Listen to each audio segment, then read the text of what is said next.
Hey you hungry? Can you guess today's theme? We're starting with spaghetti Neapolitan, which is made sweeter, so it's better suited to being eaten at room temperature. If you watch all the way to the end, I have our first Annie-cam footage. It's really cute, you'll really like it.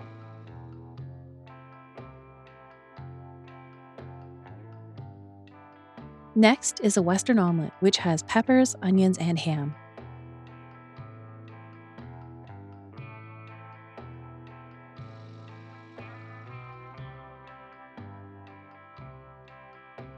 To add some vegetables, we're using broccoli and tomato.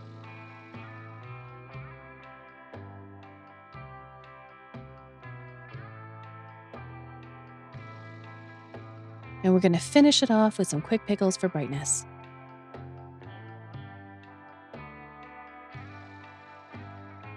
Did you guess? Was your guess spaghetti Western? That's it!